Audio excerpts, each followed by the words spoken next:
Alabado sea el santo nombre de nuestro Señor Jesucristo, único, digno de recibir toda la gloria, toda la honra, toda la alabanza, toda la adoración y toda la exaltación desde ahora y por los siglos de los siglos. Amén. Mi alma alaba a su santo y bendito nombre. Soy el doctor Israel Goldman del ministerio Maranata, evangelista, apologista, escatólogo, pastor y maestro de la palabra del Señor, siervo del Señor Jesucristo, por la misericordia de Dios y para la gloria del santo y bendito nombre de nuestro Señor Jesucristo, desde Dallas, Texas, Estados Unidos de América. El día de hoy tengo un mensaje con carácter de urgencia.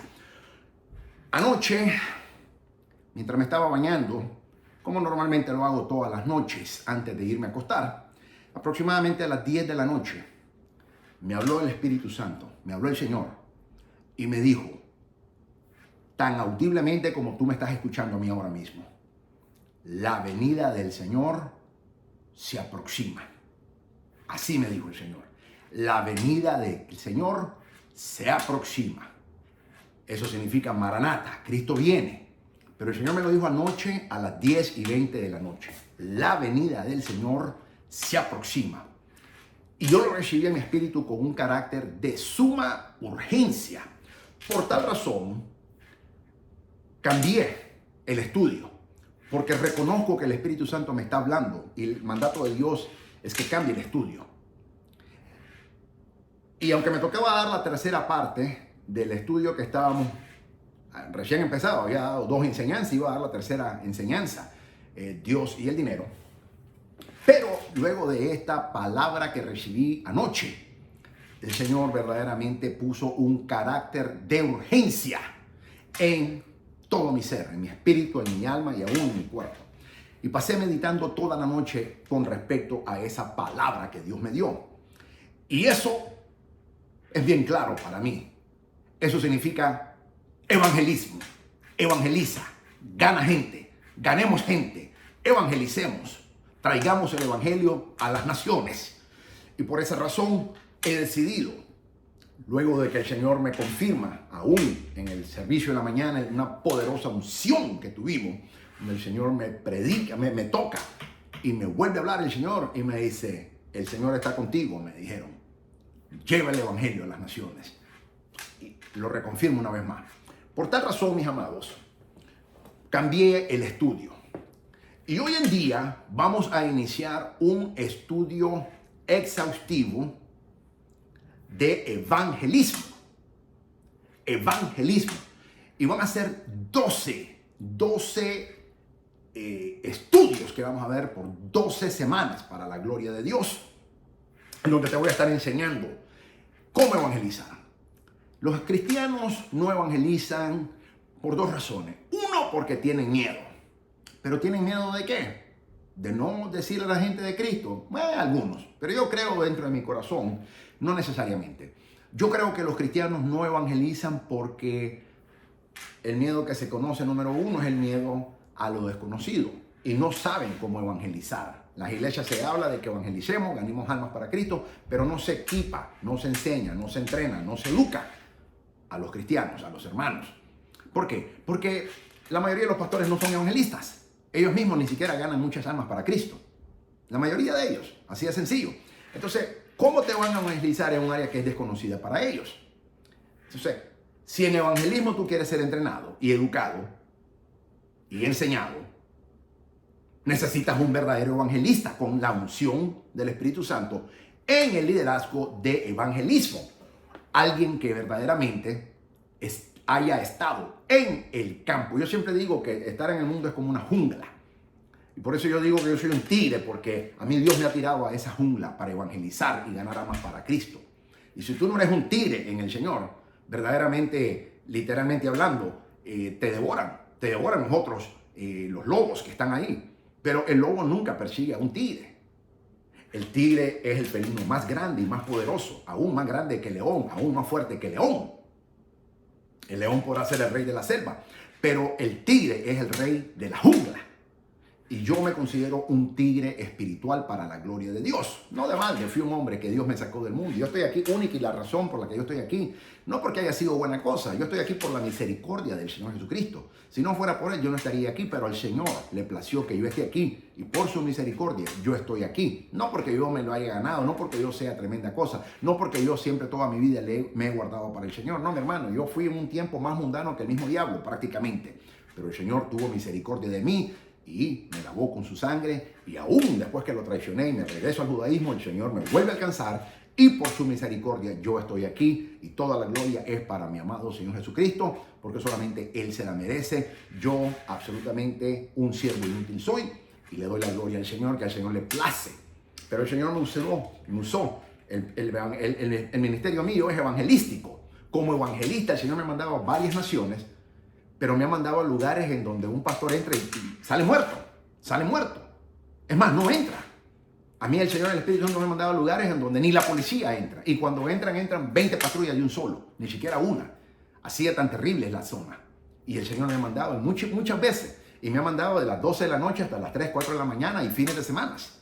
Y para la gloria de Dios, lo digo. Y aquí estoy. Y he ganado almas para Cristo y he llevado el Evangelio a las naciones conforme el Señor me ha ungido para su gloria.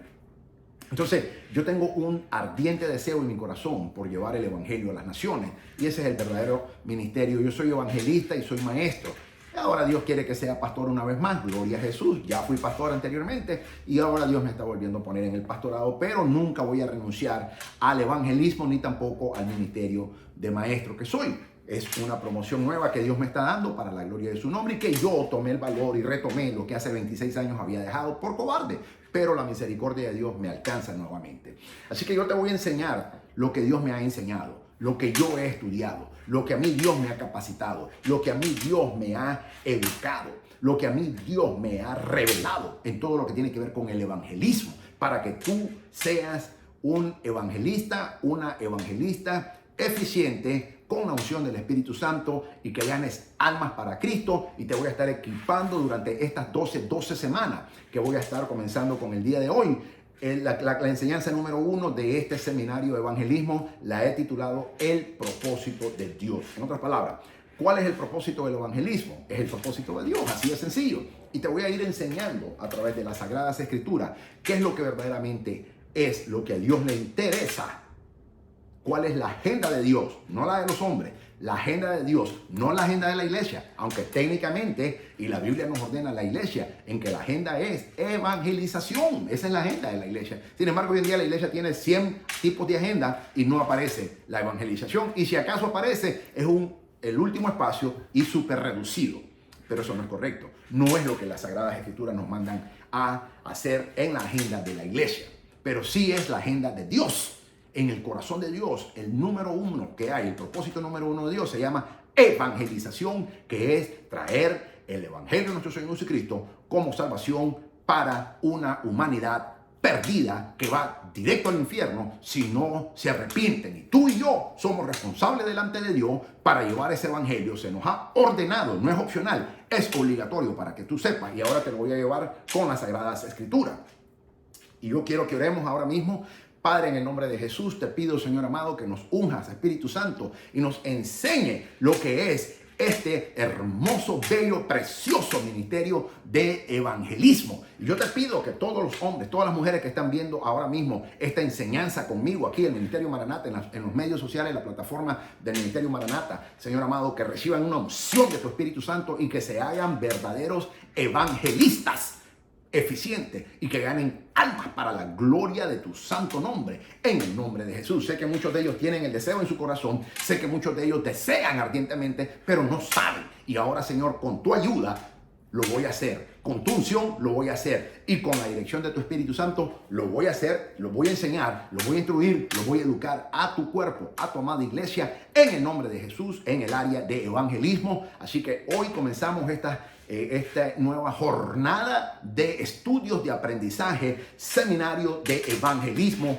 Voy a abordar la primera enseñanza en el nombre de Jesús, y toda la gloria es tuya de principio a fin, desde ahora y por los siglos de los siglos. Amén. Una unción especial te pido sobre mi vida y también sobre todos los hermanos y hermanas, hombres y mujeres, jóvenes, ancianos, niños, que están viendo esta enseñanza para que entre una unción evangelizadora, una unción de evangelistas y los convierta en verdaderos evangelistas eficientes, ganadores de almas, pescadores de hombres, para la gloria de tu nombre, y que llevemos el santo y bendito evangelio de nuestro Señor Jesucristo a todas las naciones antes de que suene esa trompeta. En el nombre de Jesús. Amén.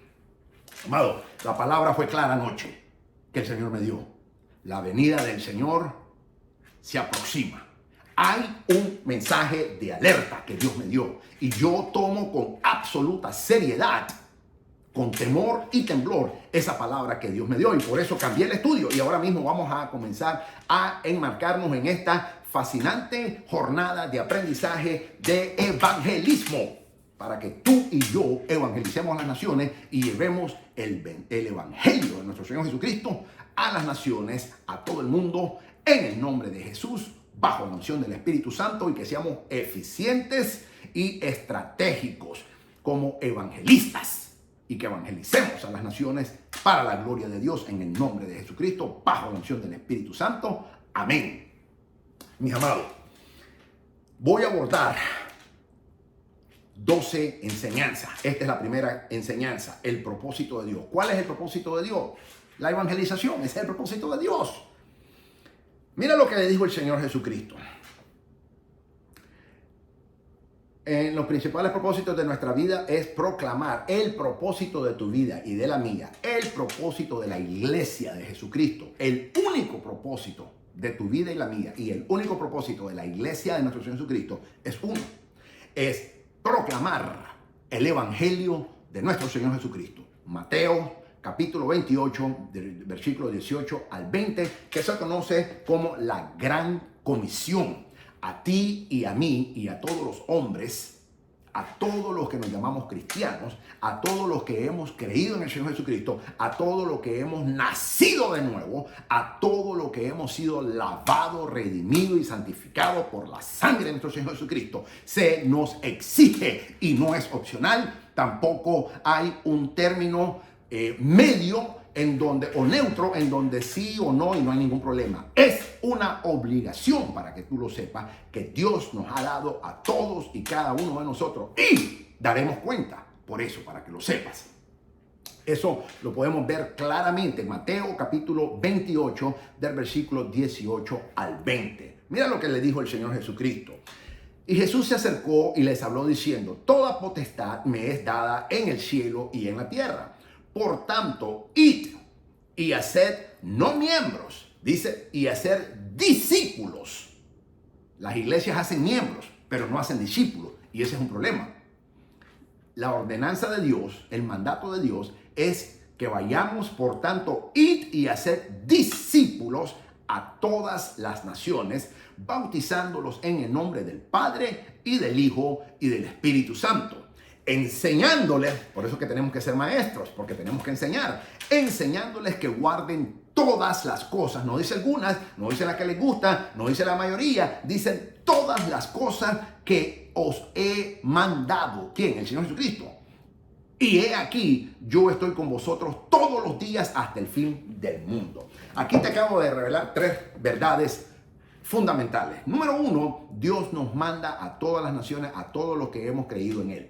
Es un mandato de Dios, que vayamos, tenemos que ir a todas las naciones para hacer, número 1, discípulos, no naciones.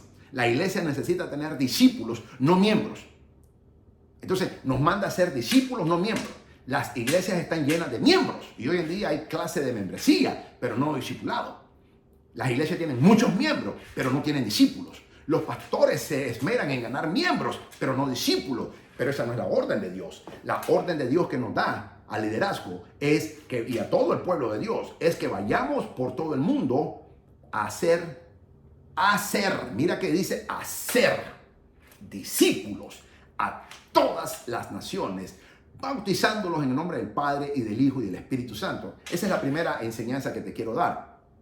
Es que el mandato de Dios para ti, para mí, para su iglesia, es que vayamos a todas las naciones para hacer discípulos, no miembros, discípulos a todas las naciones, y luego los bautizamos en el nombre del Padre y del Hijo y del Espíritu Santo. Segundo, tenemos que enseñarles, por eso es que tenemos que ser maestros, el único que puede enseñar es un maestro. Si tú quieres enseñar y no eres maestro, ¿cómo vas a enseñar? Tú no te puedes enseñar si no eres maestro.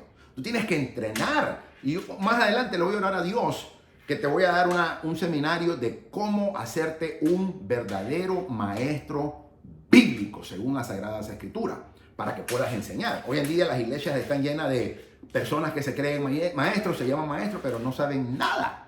Nada, absolutamente ningún principio de metodología, ningún principio de pedagogía, ningún principio de psicología, ningún principio de investigación, ningún principio de comunicación, no saben nada de eso y te enseñan cualquier cosa y por eso no es sistemático, no es ordenado, pero se nos ordena a enseñar a que ellos quieren, los nuevos discípulos que vamos a hacer, que guarden todas las cosas que el Señor los mandó. Y luego es la tercera promesa. Y he aquí que yo estoy con vosotros todos los días hasta el fin del mundo.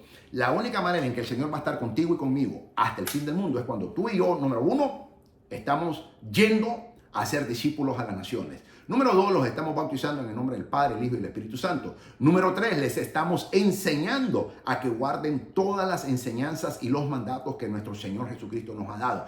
Cuando nosotros hacemos estas tres cosas, entonces el Señor estará contigo y conmigo todos los días hasta el fin del mundo. La gente siempre, a menudo yo escucho que los hermanos están diciendo esta escritura, pero ¿sabes qué? Hay tres requisitos para que verdaderamente el Señor esté contigo y conmigo todos los días hasta el fin del mundo. Tenemos que cumplir estos tres mandatos. Número uno, tenemos que ir a las naciones. Número dos, tenemos que hacer discípulos. Y número tres, hacer discípulos y bautizarlos en el nombre del Padre, del Hijo y del Espíritu Santo. Y número tres, tenemos que enseñarles a que guarden todas las cosas que el Señor nos ha mandado. Entonces, cuando tú y yo hacemos estas tres cosas, solamente entonces el Señor cumplirá su promesa. Y he aquí, yo estoy con vosotros todos los días hasta el fin del mundo. Así que no me dejes ese versículo, no me lo tomes a la ligera. La gente lo cotiza, ni siquiera sabe dónde están. Pero hay un requisito para que el Señor esté contigo y conmigo todos los días hasta el fin del mundo. Tú y yo tenemos que cumplir con estos tres mandatos, requisitos. Número uno, tenemos que ir a todas las naciones y hacer discípulos. Es lo primero que tenemos que hacer. Primero tenemos que ir a todas las naciones. Segundo, hacer discípulos de las naciones y bautizarlos en el nombre del Padre, del Hijo y del Espíritu Santo. No en el nombre de Jesús, no en el nombre del Hijo, en el nombre del Padre, del Hijo y del Espíritu Santo. Ese es el segundo mandato. Y el tercer mandato es que tenemos que enseñarles a que guarden todas las cosas que el Señor nos ha mandado en la palabra santa de Dios. Cuando tú y yo hacemos esos tres requisitos, entonces, y solamente entonces, quiero ser categórico, solamente entonces el Señor estará contigo y conmigo y con nosotros todos los días hasta el fin del mundo. De lo contrario, no lo estará. El Señor es explícito en su palabra. Así que aquí nomás ya te di 4 enseñanzas y estoy iniciando. Mejor dicho, ni siquiera he iniciado. Ok, de eso se trata todo este estudio. Quiero enseñarte, entrenarte, edificarte y exhortarte. Ahí están las 4 E que yo le llamo. Y la quinta, evangelizarte. Entonces, el Ministerio Maranata se caracteriza por enseñar, entrenar, edificar, exhortar y evangelizar. Esas son las 5 E del Ministerio Maranata. Son 5 para que sepas que yo aquí en el Ministerio Maranata he recibido por orden de Dios. El mandato que Dios me dio es, número 1, enseñar. Número 2 es entrenar. Número 3 es edificar. Número 4 es exhortar. Y número 5 es evangelizar. Esos son los 5 pilares o las 5 E que yo lo llamo del Ministerio Maranata. Así que, ¿a qué? ¿Te voy a enseñar a qué? ¿Te voy a entrenar a qué? ¿Te voy a edificar a qué? ¿Te voy a exhortar a qué? ¿Y te voy a evangelizar a qué? Para que hacerte un hacedor de discípulo y un evangelizador. Eso es lo que voy a hacer en el nombre del Señor Jesucristo, bajo la unción del Espíritu Santo, para la gloria de Dios. Mi alma alaba su bendito nombre. La Biblia será nuestro texto claro durante, por supuesto, estas 12 semanas. No te voy a tocar otro tema que no sea de la Biblia. Todo lo voy a abordar 100% de la Biblia. Se han escrito infinidades de libros acerca de evangelismo. Están llenos. Tú puedes buscar y vas a encontrar 10,000. Lo interesante es que muchos de estos que escriben libros de evangelismo nunca han evangelizado. Nunca. Uno de mis profesores, me acuerdo, cuando yo comencé mi doctorado en ministerio, en una institución, todavía estaba allá en la zona de Washington, después me cambié. Él era el director académico del programa y él escribió tremendo libro de evangelismo. Y una vez yo le hice una pregunta y le dije yo, ¿dónde has ido a evangelizar? ¿A qué te refieres, Israel? Me dice. ¿Qué campo has ido a evangelizar? ¿Dónde has ido a ganar almas para Cristo? ¿Qué has hecho? ¿Cómo lo has hecho? ¿Cuántas almas ganaste para Cristo? Y el hombre me quedó viendo y me dijo, nunca he ido. Y no he ganado almas para Cristo. Entonces, ¿cómo puedes enseñar a evangelizar cuando tú mismo no lo has hecho?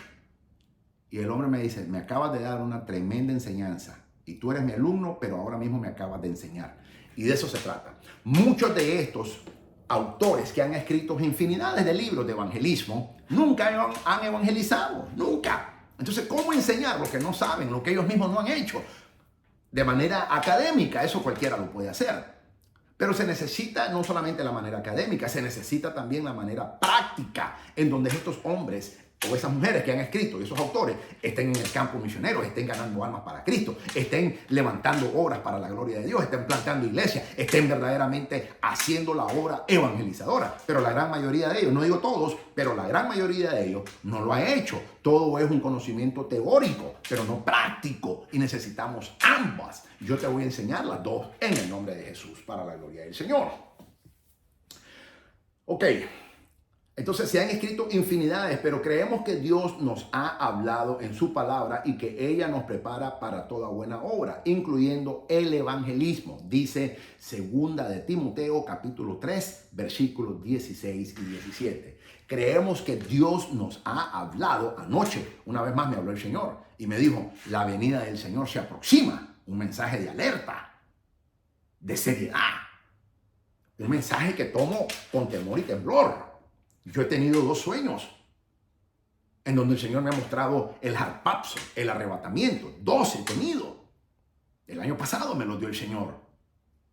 Entonces hay un carácter de urgencia que Dios está mandando a su iglesia, no solamente a evangelizar a las naciones, sino que a mí en lo personal me ha mandado a evangelizar aún a su misma iglesia, pues su misma iglesia hoy en día necesita ser evangelizada.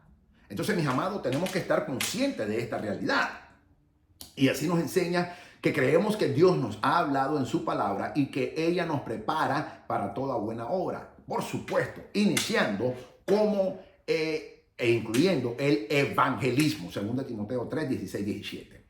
Antes de pasar a ver las lecciones que estaré cubriendo, quiero dar algo y ponerlo muy categóricamente. Quiero ser categórico con esto. Este seminario, este curso, no está dirigido a personas que simplemente quieren aprender acerca de cómo compartir su fe. Si eso es todo lo que tú quieres, vete a otro seminario. Este no es para ti. No me interesa. No me interesa. Lo que yo te voy a llevar es más allá. En otras palabras, si tu intención es venir aquí a estudiar conmigo para tomar algunas notas y guardarlas en un escritorio para que acumulen polvo, por favor, no tomes este curso. Te lo pido en el nombre del Señor. Si tu intención es solamente venir aquí de vez en cuando, tomar algunas notas y luego las escondes en tu escritorio, en un libro o en una mesa y ahí se empolvó toda la eternidad, ¿sabes qué? Por favor, no estudies conmigo. Porque ese no es mi objetivo. Este seminario no está diseñado para enseñarte cómo compartir su fe. Ese es otro tipo de seminario. Este es un seminario de evangelismo, en donde vas a ganar almas para Cristo. Y eso es lo que yo te voy a enseñar. Entonces, por favor, no lo hagas. Míralo, ¿por qué? Te voy a explicar por qué ahora. Mira lo que dice Lucas 12, versículo 48. A todo el que se le haya dado mucho, mucho se demandará de él, de ella. Y al que mucho le han confiado, más se le exigirá. Lo repito, Lucas 12, 48. A todo el que se le haya dado mucho, mucho se le demandará de él. Y al que mucho se le ha confiado, más se le exigirá. Dios te va a dar unas herramientas de trabajo y te va a dar mucho ahora mismo en estas próximas 12 semanas. Pero de la misma manera que Dios te está dando mucho, mucho te va a demandar, mucho te va a exigir. Y yo no quiero que tú tomes este seminario solamente por tomarlo, porque no te va a eximir. Vas inmediatamente en el momento que se te está dando mucho, Dios te va a requerir más, Dios te va a exigir más. Y si no lo vas a hacer, mejor no lo tomes. Mejor ahora mismo cámbiate, vete, gracias, te bendigo en el nombre de Jesús, que Dios te ayude, pero no estudies estas 12 semanas. La única razón que vas a estudiar estas 12 semanas es si en tu corazón está ese deseo ardiendo y tú dices, Doctor Goldman, yo quiero ganar almas para Cristo. Yo deseo aprender a ganar almas para Cristo. Yo estoy comprometida con Dios en ganar almas para Cristo. Yo tengo una pasión por ganar almas para Cristo. Aunque no lo haya hecho, pero quiero aprender. Yo necesito aprender y por eso yo me voy a quedar y voy a ser fiel a Dios estudiando todas estas 12 semanas con usted, Doctor Goldman, este seminario de evangelismo. Si ese es tu corazón, entonces te doy la bienvenida oficialmente a este seminario de capacitación de evangelismo que empezamos hoy mismo. Recuerda lo que me dijo el Señor anoche. La venida del Señor se aproxima. Y tú y yo necesitamos estar comprometidos con Dios, ganando almas para Cristo todos los días para la gloria del Señor antes de que suene esa trompeta. La Biblia es muy clara en que la Biblia es muy clara en que somos responsables de lo que conocemos. Tú y yo somos responsables de lo que conocemos. Lo último que yo quiero es enseñarte más lecciones de las cuales serás responsable ante Cristo en el día del juicio. Es lo último, yo no deseo eso, es lo último que yo quiero hacer. Por eso te digo, si vas a tomar para aprender unas cuantas lecciones y a ver cómo de vez en cuando compartes tu fe, no lo tomes, vete con otro a estudiar. Hay muchos maestros, vete con otro. Eso no es mi objetivo. Pero si tienes ese ardiente fervor y pasión en tu corazón, que arde en tu corazón y que tú quieres ganar almas para Cristo todos los días y que tú quieres todos los días serle fiel a Dios, ganando almas para Cristo y darle el evangelio a las naciones, entonces estudia conmigo y te doy una bienvenida. Y la Biblia es clara de que somos responsables por lo que conocemos o lo que se nos enseña. Entonces, todos nosotros vamos a comparecer. ¿Cuándo va a ser ese día del juicio, Doctor Goldman? Va a ser el día en que estemos delante del tribunal de Cristo. Segunda de Corintios, capítulo 5, versículo 10. Mira lo que dice. Porque es necesario que todos comparezcamos ante el tribunal de Cristo para que cada uno reciba lo que corresponde según lo bueno o malo que haya hecho mientras vivió en este cuerpo. Segunda de Corintios, capítulo 5, versículo 10, se conoce como el tribunal de Cristo. Tú y yo vamos a comparecer un día delante del juez del universo. Y ese día se nos va a pedir cuenta de lo que hicimos mientras vivíamos en este cuerpo. Lo bueno y lo malo. Aún vamos a dar cuenta no solamente de lo malo, sino también de lo bueno. Y una de las cosas que Dios nos va a preguntar es, no cuánto diezmaste, no cuánto ibas a la iglesia. Dios nos va a preguntar cuántas almas ganaste para Cristo y cuánto estudiaste mi palabra. Eso es lo que Dios nos va a preguntar. ¿Cuánto aprendiste de mi palabra y cuántas almas ganaste para Cristo? Ese es el tesoro que tú y yo vamos a ir acumulando en el cielo desde ahora. Es ganando esas almas para Cristo. Entonces, cuando comparezcamos ante el tribunal de Cristo, como nos enseña el apóstol Pablo en 2 de Corintios, capítulo 5, versículo 10, el tribunal de Cristo estaremos los cristianos, no los impíos. Los mundanos no van a estar en el tribunal de Cristo, solamente los creyentes vamos a estar en Cristo. En el tribunal de Cristo, ¿dónde va a ser eso? En el cielo. En el cielo va a ser eso. Después del harpazo, se considera que puede ser entre el capítulo 5, después del capítulo 4, capítulo 5 del libro de Apocalipsis, porque el capítulo 4, versículo 1 es el harpazo, el arrebatamiento. Y luego, ahí puede ser, después de eso, no lo dice bien claro, pero nosotros creemos, los escatólogos, que puede ser más o menos entre el mismo capítulo 4, capítulo 5 del libro de Apocalipsis, en donde compareceremos ante el tribunal de Cristo, todos nosotros que hayamos sido arrebatados en el harpazo, en el arrebatamiento. Entonces ahí vamos a comparecer solamente los creyentes ante el tribunal de Cristo y vamos a estar delante del juez soberano de todo el universo, no solamente de toda la tierra, sino del juez soberano de todo el universo. Su nombre es Jesucristo y mi alma adora su bendito nombre de mi amado y bendito y glorioso Señor y Salvador. Un día tú y yo vamos a tener que dar cuenta de todo esto. Entonces, la Biblia es clara que somos responsables de lo que conocemos ahora y lo que vamos a seguir conociendo. Y yo en lo personal, lo último que yo quiero es enseñarte más lecciones de las cuales tú serás responsable ante Cristo el día que estemos en su juicio, en el tribunal de Cristo, delante del juez de toda la tierra y del juez de todo el universo, según 2 Corintios capítulo 5 versículo 10, porque es necesario que todos comparezcamos ante el tribunal de Cristo para que cada uno reciba lo que le corresponde según lo bueno o lo malo que haya hecho mientras vivía en el cuerpo. Una de las preguntas que el Señor te va a hacer a ti y a mí es: ¿cuántas almas ganaste para mí? ¿A cuántas personas compartiste mi evangelio? ¿Cuántas personas se convirtieron a mí porque tú llevaste ese evangelio? ¿Cuánto tú compartiste ese evangelio? Esa es una de las preguntas que nos va a hacer. Yo creo que va a ser la primera pregunta. Yo creo que va a ser la primera pregunta que nos va a hacer el Señor. Y ahí muchos callarán. Muchos callarán. Y va a ser triste. No vas a perder la salvación porque no vas a estar en el cielo y después te van a echar. No. El Señor va a arrebatar a su iglesia. No vas a perder la salvación, pero vas a perder la recompensa que incluyen, si eres pastor, 5 coronas. Si no eres pastor, estoy hablando de un pastor no porque tenga el título de pastor, sino un verdadero pastor, como dice el Señor, conforme al corazón de Él, que verdaderamente pastorea y dé pasto fresco a su iglesia. ¿Qué es el pasto fresco?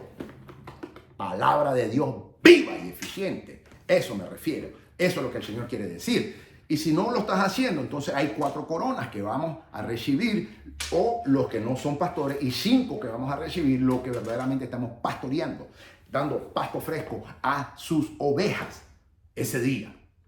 Y luego, cuando regresemos con el Señor en Apocalipsis capítulo 19, versículo 11, cuando el Señor venza al anticristo y termine con todo la gran tribulación, entonces, y empiece en el capítulo 20, los 1000 años del reinado corporal de nuestro Señor Jesucristo, tú y yo, el Señor nos va a poner a gobernar ciudades o aún naciones.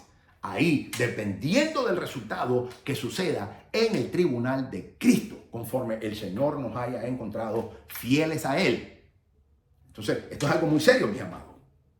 Así que eso es lo último que yo quiero y no lo voy a hacer en el nombre de Jesús. Por eso te digo, yo quiero gente comprometida, gente seria, gente que tenga una pasión, un ardor en su corazón, un fervor, una devoción para ganar almas para Cristo. Esa es la gente que yo voy a enseñar y esa es la gente que voy a capacitar. Y si tú no eres así, pero quieres ser así, bienvenido eres a esta clase. Y el Señor te va a capacitar para la gloria de su santo nombre. Esa es mi oración y yo sé que el Señor lo hará por su infinita misericordia. Si tú lo buscas con todo tu corazón y tú se lo pides, Dios te lo dará. Mi alma alaba a Jesús. Ahora bien, no digo esto para asustarte, pero si eres como yo, necesitas recordar la difícil realidad de que lo que estoy hablando, el evangelismo tiene que ver con personas reales que necesitan un verdadero Salvador. En esta clase estaré hablando acerca de la vida y de la muerte, acerca del cielo y el infierno. Estaré hablando acerca de las personas siendo salvas de la furia de la ira de Dios mediante la persona y obra de un Salvador santo y todopoderoso. Jesucristo es su nombre y mi alma adora su nombre. Y esto es muy en serio para mí y también lo debe ser para ti. Pero la mayoría de nosotros, siendo honestos, el evangelio es intimidante. Para la gran mayoría de los creyentes y aún los pastores, el evangelismo es intimidante. Creo, no obstante, que Dios puede y nos da gracia en abundancia para ser fieles al hablarles a otra persona de su amado Hijo. Yo personalmente, como evangelista que soy, yo le he visto innumerablemente la fidelidad de Dios, cómo Dios es fiel y me ayuda a llevar ese mensaje de su amado Hijo a las naciones, a las personas, y he ganado muchísimas almas para la gloria del Señor y mi alma alaba su nombre. En la clase de hoy estaré abordando 3 temas. En primer lugar, quiero dar una breve reseñanza de toda la clase a fin de que puedas conocer lo que estaré cubriendo en las próximas 11 enseñanzas adicionales. En segundo lugar, iremos desde Génesis hasta Apocalipsis. Te voy a llevar por toda la Biblia, desde Génesis hasta Apocalipsis, para obtener el panorama general de lo que Dios está haciendo en la historia.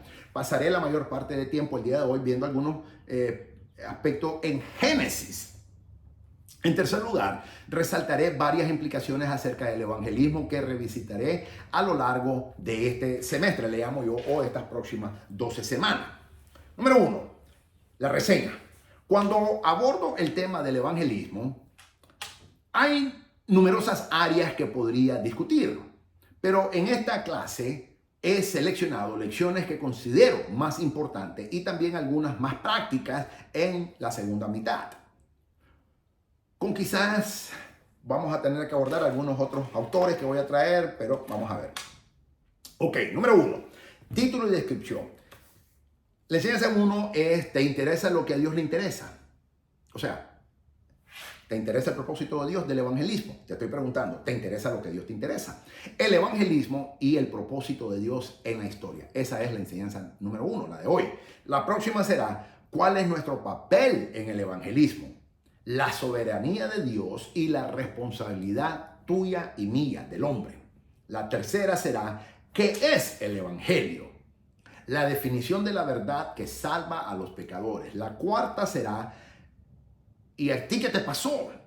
Aprende cómo compartir el evangelio a través de tu testimonio. La quinta: ellos también creen esto. La iglesia local y el poder del testimonio corporativo. La clase número 6, la enseñanza número 6, ¿cómo puedo hacer que otros participen? Esto tiene que ser interactivo.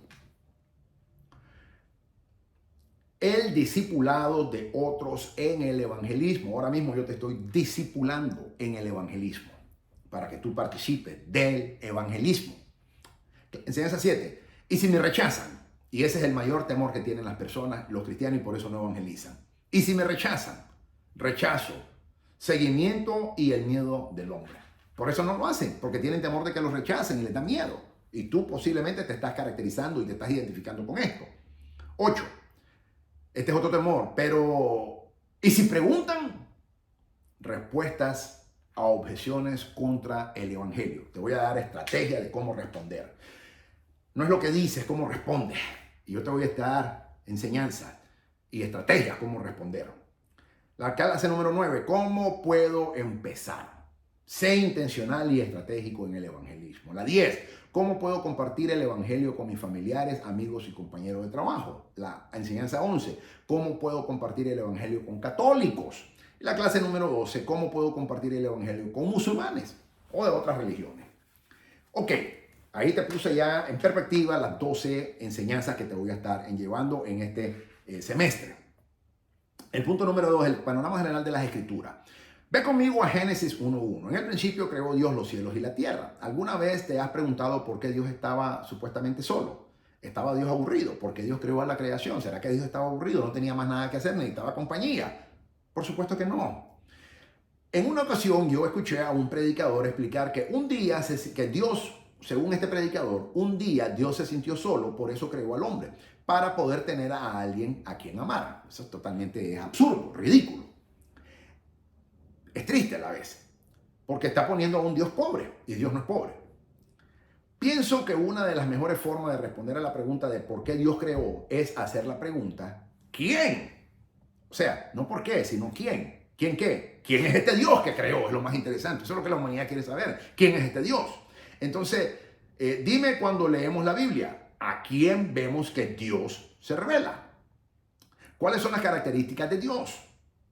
Las citas serían muy útiles, por supuesto. Una de las cosas más increíbles que vemos acerca de Dios, cómo se ha revelado, es que Él es la Trinidad. O sea, Dios el Padre, Dios el Hijo y Dios el Espíritu Santo, o el Dios Trino que le conocemos, que es la doctrina del cristianismo. Son las personas divinas distintas que han existido eternamente con el único Dios verdadero. Aunque podríamos hablar durante siglos de lo que significa que Dios sea trino, quiero que consideremos un aspecto en particular de esta realidad. Que Dios sea la Trinidad resalta el hecho de que Él es capaz de amar. El Padre ha amado eternamente al Hijo. El Hijo ha amado eternamente al Espíritu Santo. Y el Espíritu Santo ha amado eternamente al Padre. Entonces, ellos tres se aman desde la eternidad. Nunca Dios ha estado solo. Desde siempre en una perfecta relación de amor y gloria. Es importante que hablemos acerca de esto porque nos ayuda a entender que cuando Dios creó el universo y a las personas que en él viven, no lo hizo porque Dios necesitaba algo. Dios no estaba solo ni aburrido. Siempre ha sido y seguirá siendo perfecto y completo en quien Él es. Al contrario, Dios creó por amor, por el deseo de compartir su gloria. Lo más amoroso que Dios puede hacer es compartir quién es Él con nosotros. Y por esa razón la Biblia dice que Dios creó todas las cosas para reflejar su gloria en toda su plenitud y permitirnos compartir su amor junto con otros seres. Isaías 43, versículo 7 lo dice bien claro. Ahora ve conmigo a Génesis 1:26, después Génesis 2:7-9. En estos versículos observemos que Dios creó al hombre a su imagen y semejanza. Esto quiere decir, en cierto sentido, que Dios nos hizo para ser como Él, pero de ninguna manera tú y yo somos dioses o dioses pequeños, como dicen muchos que somos dioses pequeños. Ni tú ni yo somos dioses ni grandes, ni mucho menos pequeños, ni grandes, ni medianos, ni ningún tamaño. Tú y yo somos hombres. Punto. Solo hay un Dios. Dios nos ha creado para plasmar su carácter, para gobernar su creación como sus administradores y para tener una relación con Él. Dios nos creó para conocerlo, para reflejarlo y para amarlo. Eso es el propósito que Dios nos creó. Sin embargo, la relación de Adán y Eva con Dios no era un concepto abstracto, más bien era una relación de bendición y límites. Ver Génesis capítulo 2, versículos 16 y 17. ¿Qué vemos en estos versículos? Primero quiero que notes la libertad que Dios le dio a Adán y a Eva. De todo árbol del huerto podrás comer. No lo restringió. Lo viste. Es todo suyo. Lo hice para ustedes, dice Dios. Disfrútenlo. Coman de esos árboles y con cada mordida recuerden que yo se los di para su deleite. Fue lo que Dios les dijo al hombre. Dios creó al mundo bueno y lo creó para nuestro disfrute y eso le da gloria a Dios. El disfrute, no obstante, debe ser cuidado por la verdad de Dios. A la luz de esto, nuestra segunda observación debería ser la restricción. Sí puso una restricción Dios. Dios da un mandato y una consecuencia en el versículo 17. Mas del árbol de la ciencia del bien y el mal no comeráis, porque el día de que él comiere ciertamente morirás. Lo interesante es que en el centro del huerto habían dos árboles, el árbol del bien y el mal, o de la ciencia y del conocimiento, y el árbol de la vida, estaban juntos. Pero Dios le prohibió al hombre, a Adán y a Eva, no comer. Tú lo conoces muy bien esto. Pero le prohibió no comer del árbol del bien y el mal, de la ciencia. Pero nunca le prohibió comer del árbol de la vida. El hombre no comió porque no quiso.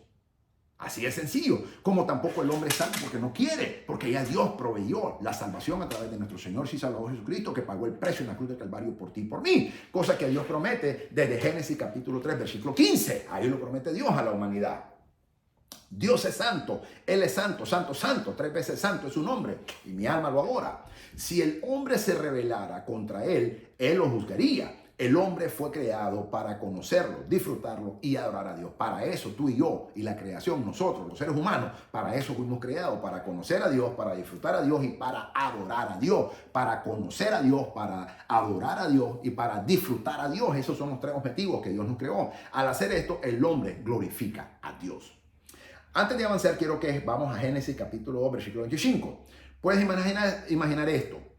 Un mundo perfecto, sin miedo, sin celos, sin recuerdos inquietantes, sin corazones endurecidos, sin lamento, sin culpa, sin vergüenza. No conocían otra cosa que la vida, el amor, el gozo, la libertad y la perfecta santidad. Para eso fuimos creados. Ese es el plan de Dios para nosotros, la humanidad. Sin embargo, las cosas cambian más adelante. Mira lo que pasa en Génesis capítulo 3, versículo 1 al 6. Un nuevo personaje aparece en escena, un mentiroso, un tentador, un impostor, un charlatán. La Biblia dice que su nombre es Satanás. ¿Qué hace Satanás aquí? Él tienta no a Adán, a Eva. Le dice, Dios te está conteniendo. ¿Quieres verdaderamente libertad, verdadera felicidad, verdadera emoción? Confía en mí, le dijo Satanás. Toma un bocado. Dios no sabe qué es lo mejor. O sea, él pone en integridad a Dios, la palabra de Dios. Él cuestiona, mejor dicho, la integridad de la palabra de Dios. La cuestiona. Las cosas mejorarán si tan solo satisfaces tu deseo, le dice. ¿Acaso eso suena familiar? El mismo viejo cuento. Eva lo escucha y después Adán escucha a su mujer. Por eso es que el hombre nunca tiene que obedecer a lo que su mujer le dice. Porque mira lo que pasó aquí. Adán obedeció a la mujer y desobedeció a Dios. Porque Adán amaba más a Eva que a Dios. Si Adán verdaderamente hubiera amado a Dios, Dios le obedece. Adán le obedece a Dios. Pero Adán amaba más a Eva que a Dios. Porque a Eva le obedeció, a Dios le desobedeció. Tú no puedes decir que tú amas a Dios cuando tú le desobedeces. De hecho, la palabra dice, ¿por qué me llamáis Señor, Señor? Y no hacéis lo que yo dice, lo que yo digo, dice el Señor. O sea, si amamos a Dios es porque obedecemos a Dios. Adán amó más a Eva que a Dios. Y por eso prefirió irse al infierno y perder su alma con Eva. Y ambos se perdieron. No hay ninguna referencia bíblica nunca que dice que ni Adán ni Eva nunca se arrepintieron. Pusieron excusa, pero nunca se arrepintieron delante de Dios. Si se hubieran arrepentido, Dios los hubiera perdonado. Pero nunca se arrepintieron. Por ende, si no se arrepintieron, fueron al infierno. Y Adán prefirió ir con su mujer al infierno antes que obedecer a Dios. Ten cuidado a quien tú estás obedeciendo. Por eso es que yo siempre le digo a los hermanos, consulta a Dios todas las cosas y obedece a Dios y no a los hombres. Ese es el mandato de Dios. Tenemos que obedecer la voz de Dios y no la voz de los hombres. No importa que sea tu mujer, no importa que sea tu hombre, no importa que sea tu esposa, no importa que sea tu esposo, no importa que sea tu pastor. Tú tienes que obedecer a Dios, no a los hombres. Y también lo dice Hechos capítulo 4. Donde el apóstol Pedro y el apóstol Juan dijeron, he aquí nosotros tenemos que obedecer la voz de Dios y no la de los hombres. Cuando se les prohíbe a ellos, el Sanedrín les prohíbe no predicar más en el nombre de ese hombre. Le dijeron que era el Señor Jesucristo. Y ellos dijeron, he aquí nosotros hemos de obedecer a Dios y no a los hombres. Esa es la actitud correcta de un verdadero cristiano. Y tú y yo tenemos que responder así. Consultar a Dios con todas las cosas, primeramente, antes que con los hombres. Y obedecer la voz de Dios únicamente y no la de los hombres. Ok, de lo contrario te vas a ir al infierno como lo hizo Adán, por agradar a su mujer en vez de Dios, por escuchar la voz de su mujer y no la de Dios, por obedecer el deseo de su mujer y no el deseo de Dios. No te vayas a ver allá en el infierno con Adán y Eva, donde están ahora mismo, pero el cielo está destinado para los que obedecemos la voz de Dios y desobedecemos la voz de los hombres. Tenemos que obedecer la voz de Dios. Y si ese hombre habla en nombre de Dios, siempre va a ir 100% vinculado a la palabra de Dios. Pero hay que consultar con Dios primero. Ante todo y sobre todo. Con Dios primero. Y he aquí, yo hago y obedezco a Dios y no a los hombres. Comieron lo que Dios les había prohibido. Rechazaron a Dios. Se rebelaron contra el Señor, la gloria, y siguieron su propio camino. ¿Y qué sucedió? ¿Las cosas mejoraron? Por supuesto que no. De hecho, tal y como Dios les prometió, murieron espiritualmente. Por eso es que el hombre más viejo en la Biblia es Matusalén, 969 años vivió. Vivió más que Adán, de hecho. Pero ningún hombre en la historia de la humanidad ha vivido 1000 años. ¿Por qué? Porque en términos bíblicos, un día equivale a 1000 años, dice el apóstol Pedro. Y 1000 años para Dios equivale a un día. Entonces, por eso Adán y todos los hombres, el hombre más viejo murió, Matusalén, 969 años. Adán tenía menos que eso. ¿Okay? Ningún hombre ha muerto a los 1000 años. Ninguno. ¿Por qué? Porque en términos espirituales, en términos bíblicos, un día para Dios equivale a 1000 años de vida en el tiempo natural de los hombres. Por eso ningún hombre ha vivido 1000 años. Matusalén, el hombre más viejo, 969 años. Y Adán murió antes todavía. Entonces se cumple la palabra de Dios que dijo, ciertamente morirás. El mismo día que lo comas, morirás. No pasaron un día en el tiempo de Dios. Entonces, murieron. El pecado entró y cada aspecto de su mundo fue quebrantado. Dice Génesis capítulo 3, versículo 7. Ok. El pecado destruyó su conocimiento de quién era. Esto te estoy llevando aquí porque se nos olvida a veces y te tengo que recordar. Una vez fueron libres, ahora ellos están avergonzados, ahora son esclavos del pecado, tienen miedo, tienen culpa. ¿Y qué hicieron? Se remendaron con hojas de higuera. Cualquier cosa que pudiera quitar el dolor. Suena familiar. A mí nos ha pasado eso.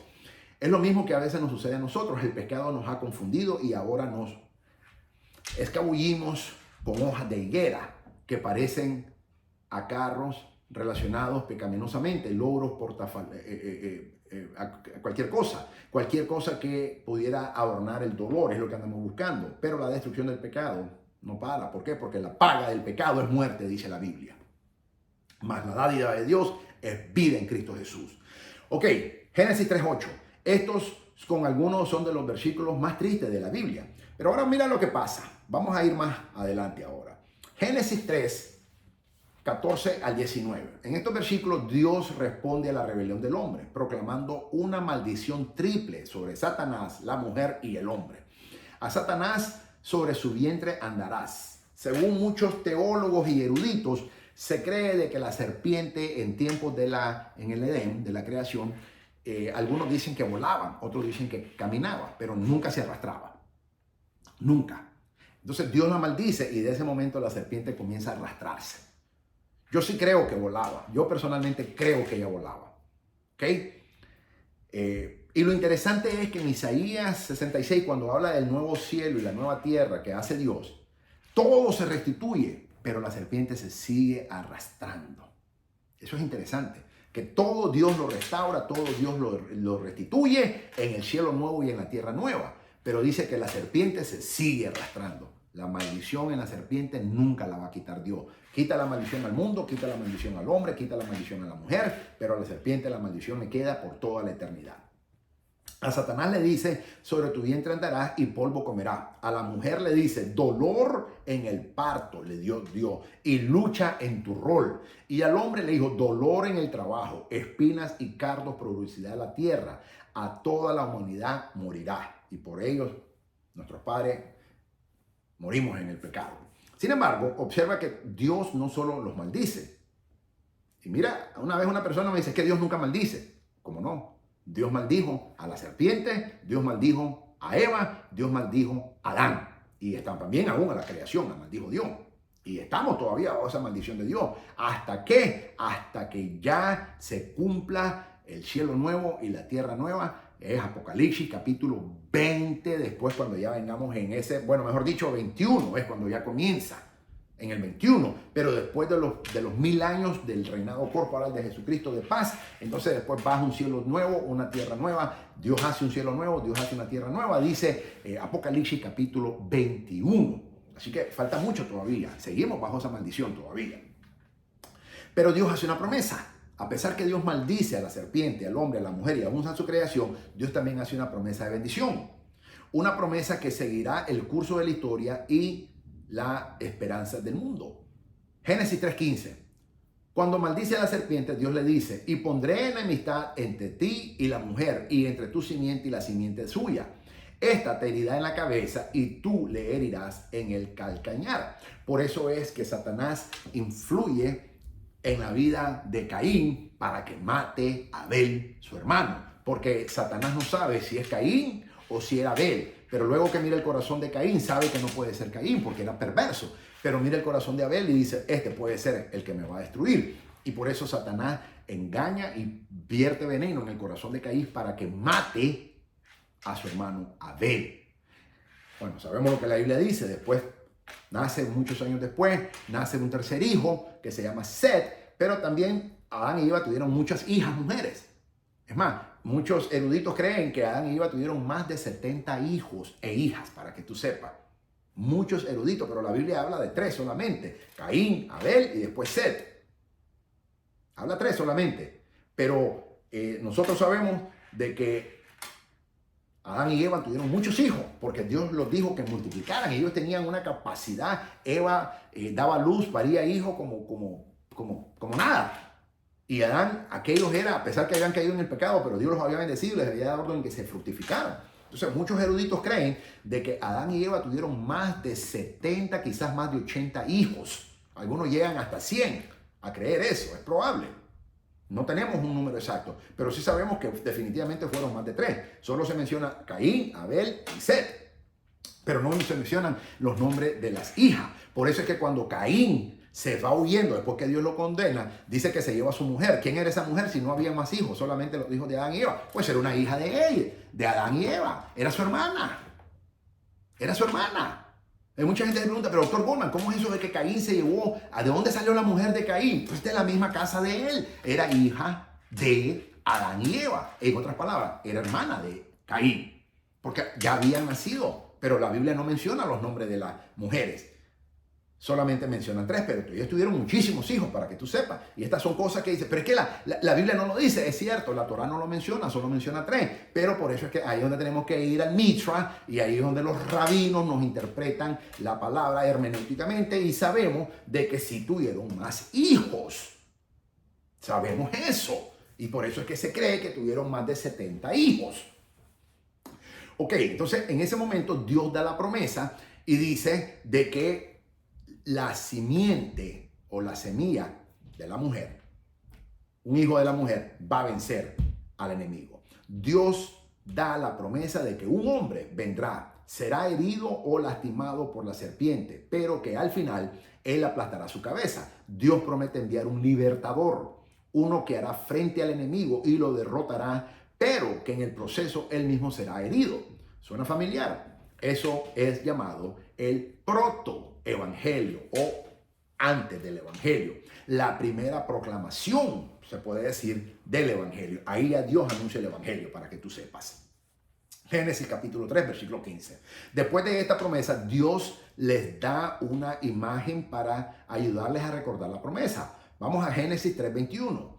¿Qué ha hecho Dios ahí? Dios les hizo túnicas de pieles, como consiguientes túnicas de pieles. Algo tiene que morir. La sangre de un animal inocente es derramada, y ahora Dios quita las hojas de higuera de Adán y Eva y los viste con una túnica inocente de uno que murió en su lugar. ¿Suena familiar? Esta es una ilustración de lo que Dios hace por aquellos que confían en Cristo, el Cordero de Dios que quita el pecado del mundo. Mi alma adora su bendito nombre. En Génesis 3:24, Dios expulsa a Adán y a Eva del huerto. Pone un querubín con una espada encendida. En el judaísmo y en muchos se cree de que este querubín no se menciona, no se le da el nombre, pero se cree que es Uriel, el arcángel Uriel se cree. Muchos, yo sé que, por ejemplo, en astrología y todo eso se habla mucho del arcángel Uriel. En el judaísmo, en el misticismo judaico, judaísmo, creemos de que ese querubín era Uriel, pero la Biblia no le da el nombre, pero nosotros creemos que ese era el querubín con una espada encendida para impedir el acceso al árbol de la vida, y comienza la espera. ¿Quién será la simiente de la mujer? Pregunta que nos tenemos que hacer. ¿Cómo será? ¿Cómo lo reconoceremos? De esto se trata entonces el Antiguo Testamento. Expectativa. Alguien viene. Viene un libertador. ¿Quién derrotará a Satanás? Que los vestirá con inocencia y los restaurará para Dios.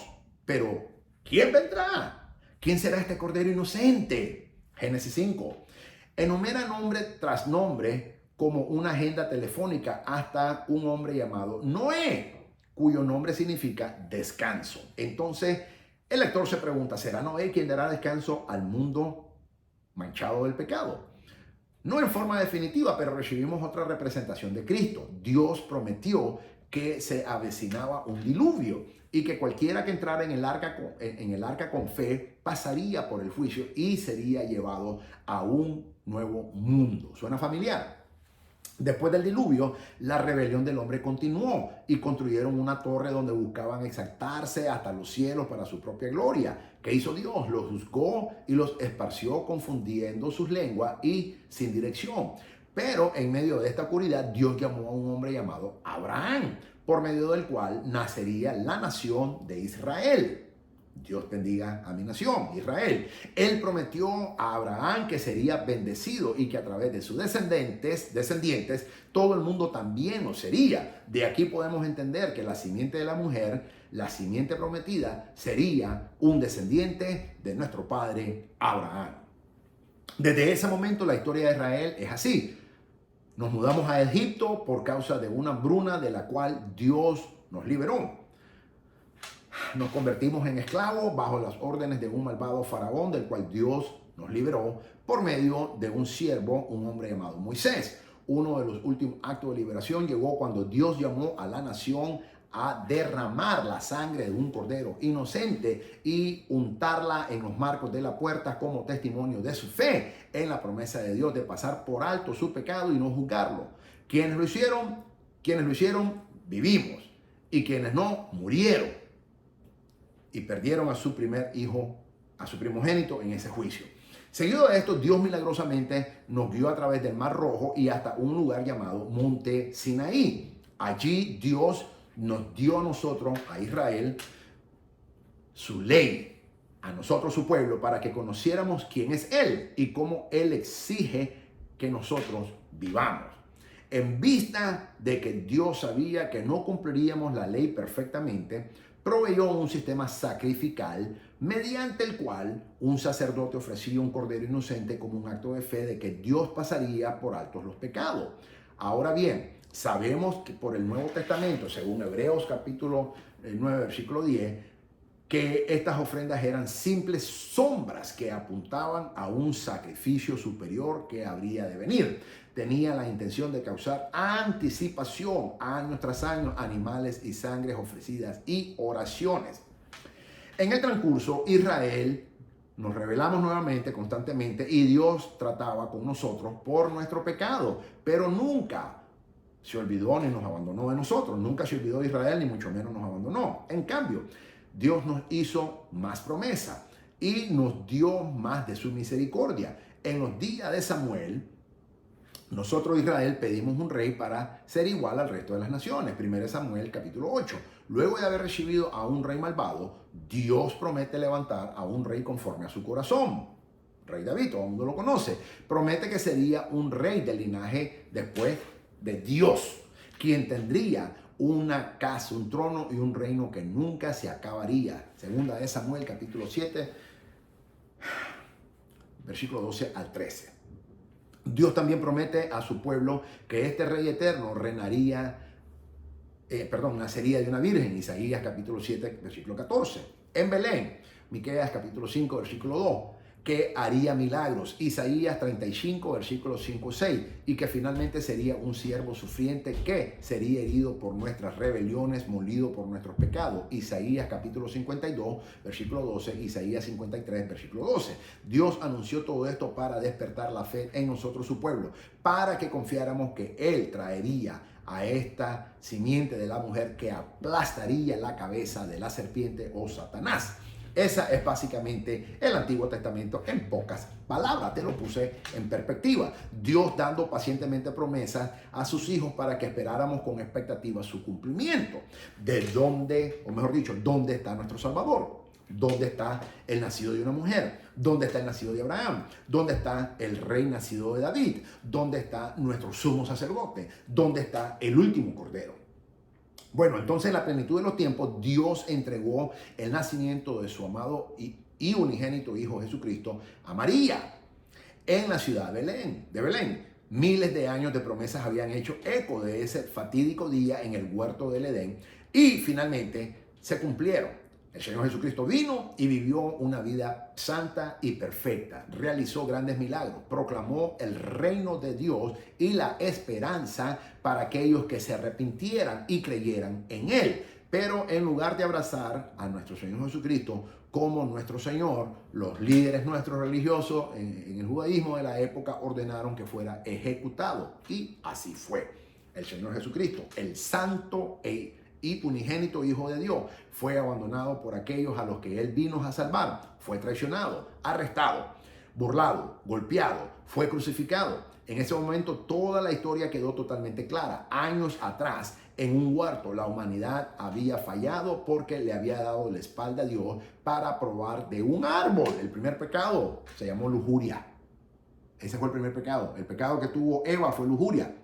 Lo que Dios prohibió y tú lo ves bueno, eso es lujuria. No te tienes que acostar con un hombre, ni acostar con una mujer, ni adulterar, ni fornicar. Esa no es lujuria. Algo que Dios te prohibió hacer y tú lo miras con agrado y lo haces. Eso es lujuria. Ese fue el primer pecado que entró al mundo. Y lógicamente la desobediencia. Así que ten cuidado que no estés viendo lo que Dios te ha prohibido hacer. Y tengamos cuidado de no estar viendo lo que Dios nos ha prohibido. Todo me es lícito, pero no todo me conviene, dice la palabra de Dios. Así que tenemos mucho cuidado. Pero esta vez por su bien. El Señor Jesús fue clavado en un madero para recibir la maldición, la vergüenza y el juicio que nosotros, los seres humanos pecaminosos, merecíamos. Recordemos cuando Dios maldijo la tierra tras la caída de Adán. Recuerda lo que surgió del suelo, espinas y cardos. Ese día en la cruz Jesús llevaba una corona de espina, no una corona de oro, plata o joya. Más bien, la gloria de nuestro Rey era llevar nuestra maldición sobre su cabeza. La ira y la furia de Dios por el pecado se derramaba sobre el santo Hijo de Dios, Jesucristo, y mi alma lo adora a nuestro Señor. Antes de morir, el Señor gritó: consumado es. Y así fue. Había venido a morir por los pecadores, tú y yo, y a satisfacer la ira de Dios. Todo había terminado. Mi alma alaba a Jesús. ¿Recuerdas qué sucedió después de que el Señor Jesucristo murió? El velo del templo se rasgó en dos. Mateo capítulo 27, versículo 51 lo dice. El velo fue creado para impedir que el hombre pecador se acercara al Dios Santo. ¿Sabes qué estaba bordado en el velo del templo?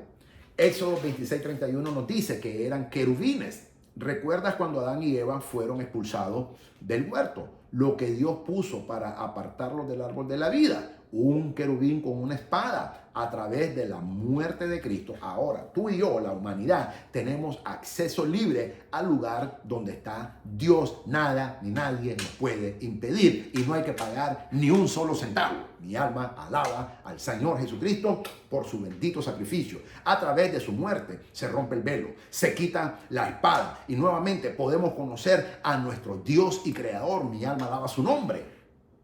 Luego de que el Señor Jesucristo muere, lo colocaron en una tumba y durante 3 días permaneció muerto. Hasta esa fatídica mañana, cuando Dios removió la piedra y el mundo vio que Jesús, nuestro Señor, había resucitado de entre los muertos. Mi alma alaba su nombre. Él está vivo y mi alma alaba su nombre. Jesucristo, nuestro Señor, está vivo y permanece para siempre. Lo dice Apocalipsis capítulo 1. Mi alma alaba su bendito nombre. Aleluya.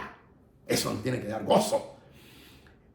El Hijo de Dios derrotó el pecado, a Satanás y a la muerte. Jesucristo nuestro Señor se llama. Después de esa resurrección, apareció durante 40 días, 10 veces. 10 veces apareció a sus discípulos. Y después apareció una vez más a Saulo de Tarso. 11 veces apareció. 10 a sus discípulos y después a Pablo de Tarso, camino a Damasco. Y le dijo a sus discípulos que se iba a ir, pero mientras él no estaba, les dejaba la mayor tarea. ¿Cuál es la mayor tarea que nos encomendó el Señor? Mateo capítulo 28, versículo 18 al 20. La gran comisión que te comencé leyendo, que nos ordena ir a todas las naciones y hacerlos discípulos, bautizándolos en el nombre del Padre, del Hijo y del Espíritu Santo, enseñándoles a que guarden todas las cosas que los he mandado. Y he aquí, estaré con vosotros todos los días hasta el fin del mundo. Mi alma alaba su bendito nombre. Toda potestad me es dada en el cielo y en la tierra. Por tanto, id y haced discípulos, no miembros, no cristianos, discípulos, a todas las naciones. No pentecostales, no bautistas, no nazarenos, o como se llamen, discípulos, bautizándolos en el nombre del Padre y del Hijo y del Espíritu Santo, enseñándoles que guarden todas las cosas que os he mandado. Y he aquí, yo estoy con vosotros todos los días. Acuérdate, esa es la promesa, para que el Señor Jesucristo esté contigo, para que Dios esté contigo y conmigo todos los días hasta el fin del mundo. Tú y yo tenemos que hacer estas 3 cosas. Id a las naciones.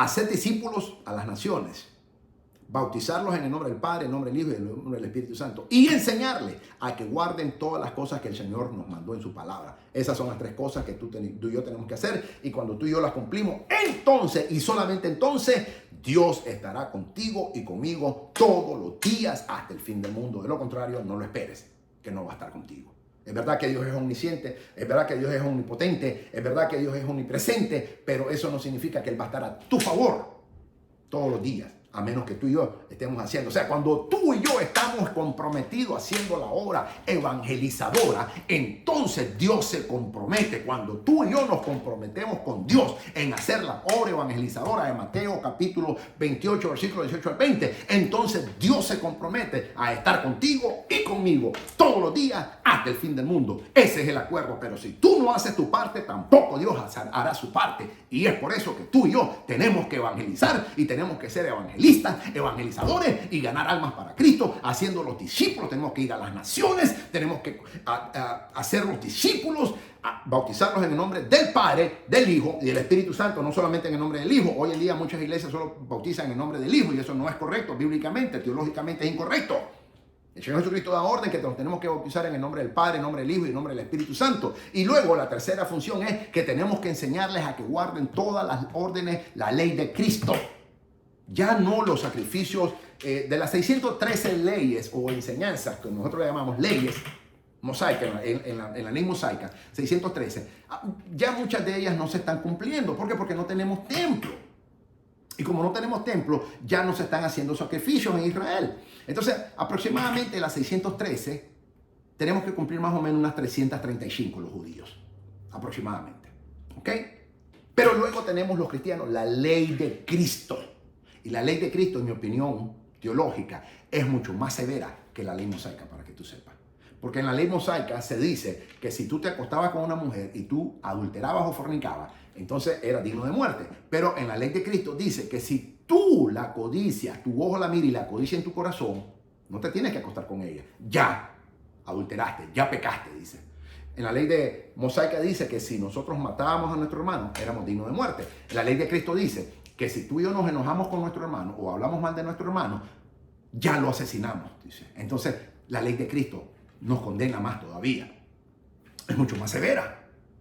La ley de Cristo dice que tenemos que ser santos porque Dios es santo. La ley de Cristo dice que el que pone su mano en el arado y mira hacia atrás, no dice que se va, que se regresa, dice que con solo que miremos hacia atrás, ya no somos dignos de Él. Entonces, nosotros tenemos que enseñarles a estos nuevos discípulos a que guarden todas esas enseñanzas de nuestro Señor Jesucristo. Y cuando hacemos esas tres cosas, entonces Dios promete y se compromete de que Él va a estar contigo y conmigo y con nosotros todos los días a nuestro favor, velando por nosotros hasta el fin del mundo. Mi alma alaba su bendito nombre. Pero al contrario, no lo esperes si no estás haciendo nada de eso. Ok, mis amados. Entonces, aquí el Señor nos manda a que enseñemos a guardar todas estas cosas a los nuevos discípulos.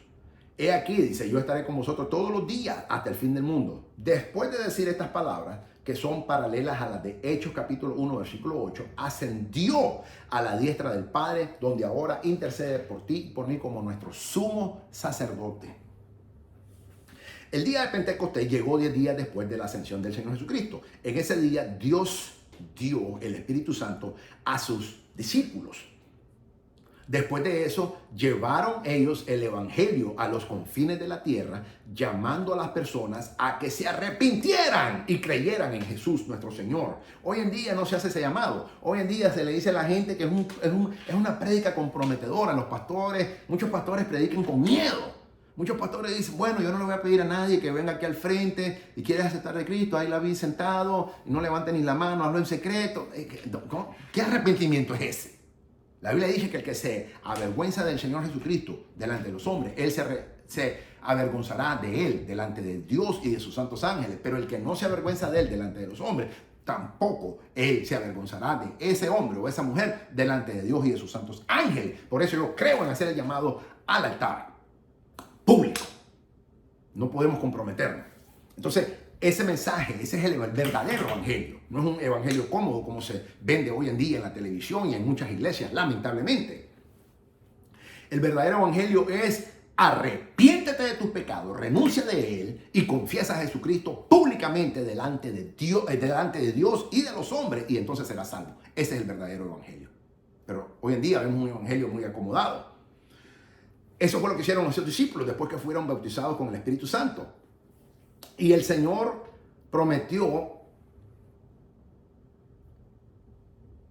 después de esto, llevaron el evangelio a los confines de la tierra, llamando a las personas que se arrepintieran y creyeran en Jesús, el Señor prometido y el Salvador del mundo. Jesucristo es su nombre. Le dijeron al mundo que el Señor Jesucristo era y es y será siempre un Rey eterno que vendría pronto a juzgar a sus enemigos, como lo que me dijo el Señor ayer. La venida del Señor se aproxima. Ese es el mensaje que se tiene que predicar hoy en día en la iglesia. Arrepiéntete de tus pecados y prepárate, que Cristo viene.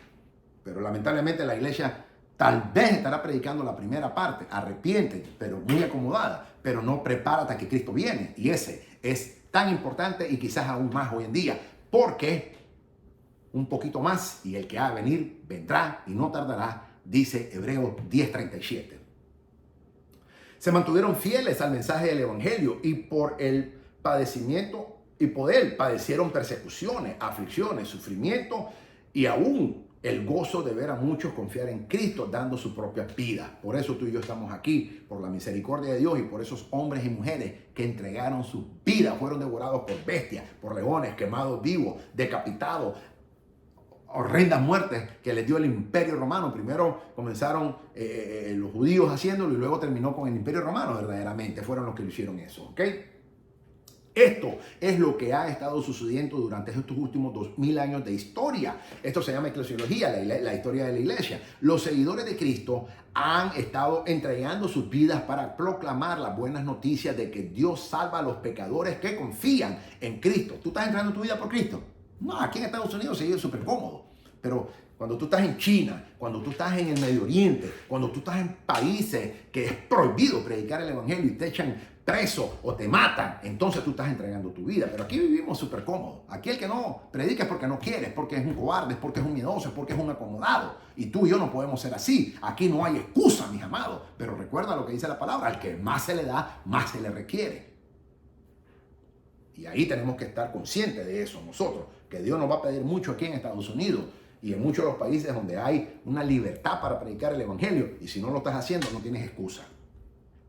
Mientras proclamamos el evangelio, tengamos en cuenta el hecho de que la misericordia de Dios no durará para siempre. Recuerda, Hebreos 10:37, un poquito más y el que ha de venir vendrá y no tardará.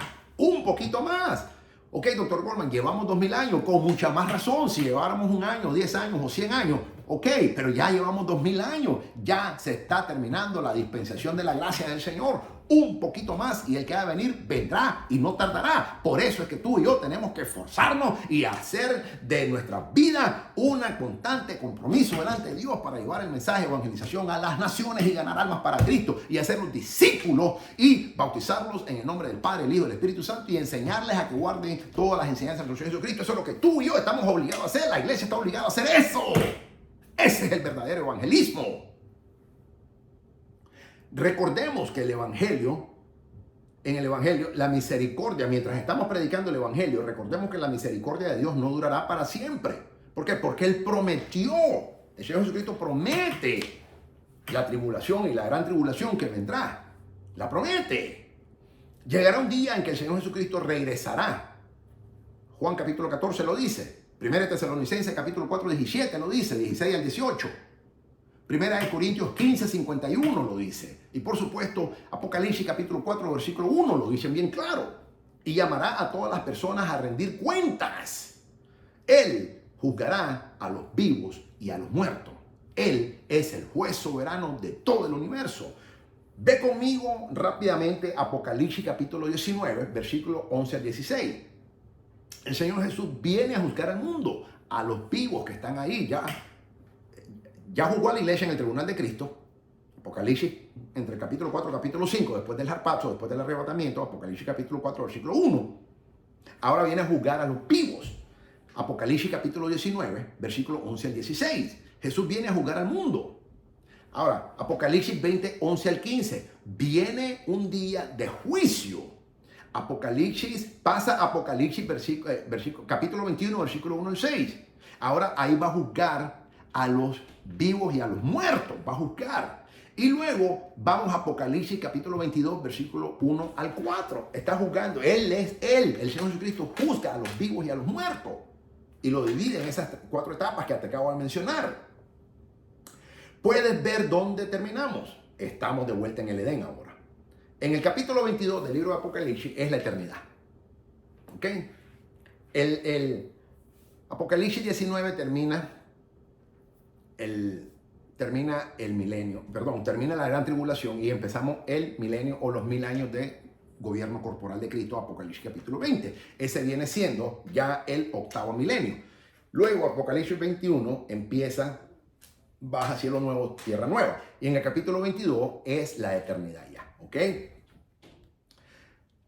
¿Y dónde terminamos? En el Edén, donde todo empezó, en el Edén. Un cielo nuevo y una tierra nueva. Un nuevo árbol, pero es el mismo árbol de la vida, para que tú sepas. Solo que está ahora en un nuevo Edén, porque es un nuevo mundo, una nueva tierra, un nuevo cielo, un nuevo río de agua vida. No hay espinas en estas costas, no hay llanto en este huerto. Estamos una vez más frente a nuestro Creador. Ahora que hemos ido desde Génesis hasta Apocalipsis, me gustaría concluir con algunos principios de este estudio a los cuales regresaremos durante nuestros tiempos que estaremos juntos. Ok, lecciones que debemos de recordar para cerrar. El propósito de la historia es dar gloria a Dios. Te traje la historia para darle la gloria a Dios. Isaías 43, versículo 7. 1 Corintios capítulo 10, versículo 31, Colosenses capítulo 1, versículo 16. Esto significa que todo lo que hacemos en la vida, incluyendo el evangelismo, finalmente es para reflejar al mundo que Dios es digno de todas nuestras vidas. Esto debería ser nuestro principal, no solamente debería, tiene obligatoriamente que ser nuestra principal motivación al proclamar el santo y bendito y poderoso evangelio de nuestro Señor Jesucristo. Como John Piper dice en su libro, alégrense las naciones. Las misiones existen porque la adoración no existe. Eso quiere decir que la razón por la que proclamamos el evangelio, tú y yo, y estamos obligados a hacerlo en casa o en el extranjero, quiere decir en el país tuyo o en el extranjero, es porque las personas no están adorando a Cristo correctamente. Deberíamos llamarles a adorarle para que Él reciba toda la gloria que Él sí es digno de merecerse y de recibirlo. Ve, Dios, mira, Dios es el evangelista. Es Dios el evangelista. El principal ministerio de Dios es evangelismo, para que tú sepas. Dios es el evangelista. Él se deleita en salvar a los pecadores. Lucas capítulo 19, versículo 10. Primera de Timoteo 1:15. Dios es el evangelista. Él se deleita en salvar a los pecadores como te salvó a ti y como me salvó a mí. Mi alma alaba su nombre. Dios es el evangelista. Dios está en el negocio de salvar a los hombres, a la humanidad. Y tú y yo tenemos que estar comprometidos y en asociación con Dios, siendo socios de Él, haciendo la obra de evangelización, de salvación para la humanidad que el Señor prometió en Génesis capítulo 3, versículo 15, el mismo día y en el mismo instante que la humanidad se pierde, Dios promete la salvación a través de nuestro Señor Jesucristo y mi alma adora su bendito nombre. Debes recordar que Dios es el único que tiene compasión por los perdidos. Tú y yo tenemos compasión porque Él nos pone de su compasión. Y si tú no tienes compasión por los perdidos, pídele al Señor Jesucristo que te ponga compasión por los perdidos y entonces te la dará y entonces serás evangelista. Tú no puedes ser evangelista si tú no tienes compasión por los perdidos. No puedes. Hay que tener esa compasión en su corazón por los perdidos. Hay que pedirle todos los días al Espíritu Santo que nos ponga esa convicción, que tengamos compasión por las almas perdidas para que no vayan al infierno. Y tú y yo los traemos. El que rescata es Jesús, pero tú y yo los traemos al que sabe rescatar. Los traemos a la cruz de Calvario. Ese es el Evangelio. Y ahí el Señor los perdona, los libera, los transforma, así como lo hizo contigo y conmigo. Mi alma alaba su nombre. Nuestro propósito en la vida debe estar determinado por el propósito de Dios, así como hemos visto su gran amor por los pecadores en nuestra propia vida y salvación. Debemos deleitarnos en unirnos a Él para ayudar a que otros lleguen a conocerlo. Ese es el propósito de la iglesia.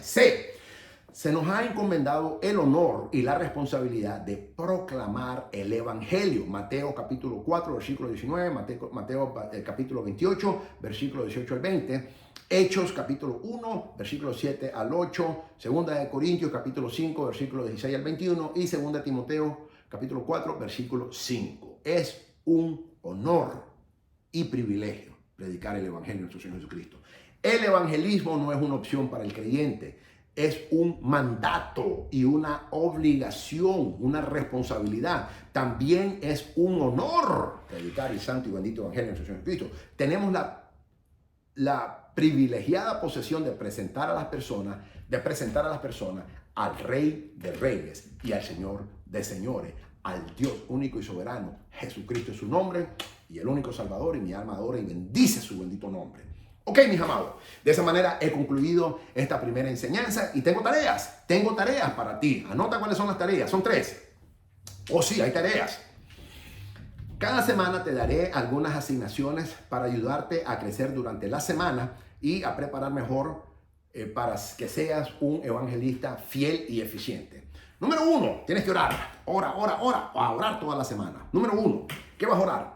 Primero, que Dios te dé un corazón para los perdidos. Tienes que pedirle a Dios: Señor, dame un corazón para buscar a los perdidos. Dame compasión, pon compasión en mi corazón para las almas perdidas, Señor. Eso es lo primero que tienes que hacer. Orar pidiéndole que Dios te dé un corazón para los perdidos. Número 2, ora para que Dios abra las puertas para compartir el evangelio. Pídele a Dios: Señor, ábreme puertas para llevar el evangelio. Esa es la segunda oración. Número 3, pídele a Dios en oración que Dios te dé 3 personas mínimas con las cuales compartir el evangelio. Eso lo puedes hacer en un solo día, pero lo voy a poner por una semana. Puede ser cualquier persona creada a la imagen y semejanza de Dios. Un familiar, un amigo, un vecino o un desconocido, no importa.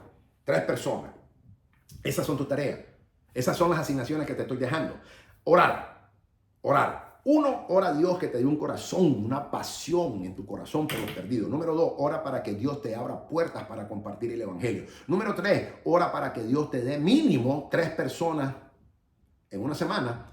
Yo lo pongo uno por día, pero te lo voy a poner para esta primera semana, 3 en una semana, para que compartas el evangelio de nuestro Señor Jesucristo y así a cualquier persona creada según la imagen de Dios. De esa manera, mis amados, he llegado a culminar esta primera enseñanza del curso, este estudio que te estoy dando de evangelismo. Es un semestre completo, 2 enseñanzas. Esta es la enseñanza número 1. Hoy te abordé evangelismo, el propósito de Dios, y te hablo con ese carácter de urgencia porque así me lo dijo ayer el Espíritu Santo: el regreso del Señor se aproxima.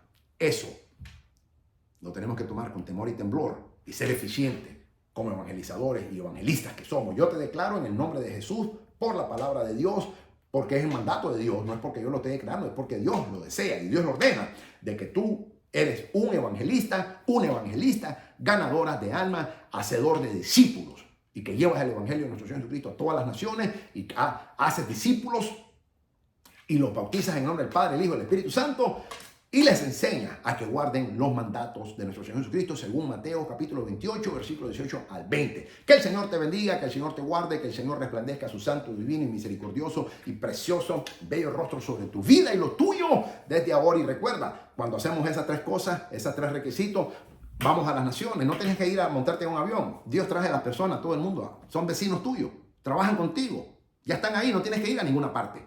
No tienes que ir, el campo misionero está aquí en el país, está aquí en nosotros. No tienes ni siquiera que viajar, ahí mismo lo tienes. Lo que tienes que abrir la boca y abrir y presentar el evangelio, lo que tenemos que hacer.